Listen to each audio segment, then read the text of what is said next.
at the end of my first year in the community, which would be 46 years ago, the 2 novices had left. One of the junior sisters had left.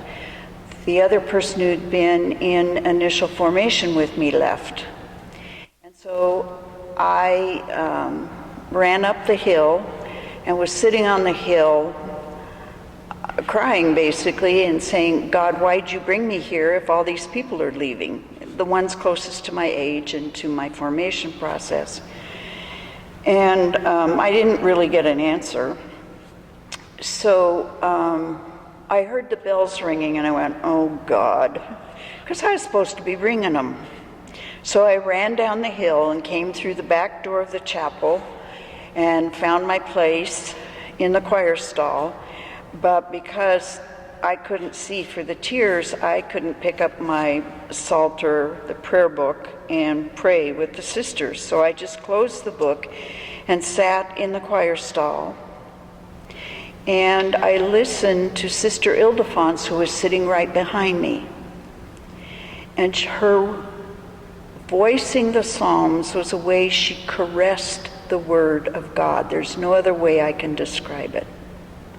And as I listened to her, I said inside, well, if she can be here for 50 years, because she had celebrated her Jubilee that summer, I bet I could stay here a week.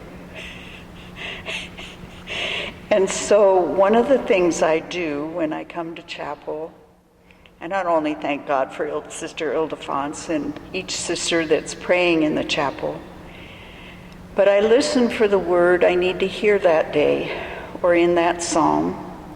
I also listen for the silence in the chapel.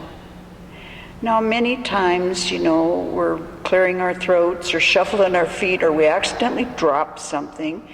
But then I pray for the sister for whatever that caused that sound.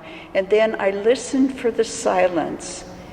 And sometimes it's just an exquisite moment so that I can center and then pray the Psalms as I can. Now, on the days I can't pray the Psalms like I ought to, I trust that someone in the chapel is praying them that way. And I trust in the power of prayer in our group. One day, many years ago, when Sister Mary Kay was prioress, she said she came upon a gentleman who was sitting in the back of chapel, and she went up to him and asked him, was there anything she could do or explain to him? And he said, no, I just want to sit here where thousands of prayers have been given to God. So she left him to be in the silence and in his intentionality and attentiveness to the prayers within these walls.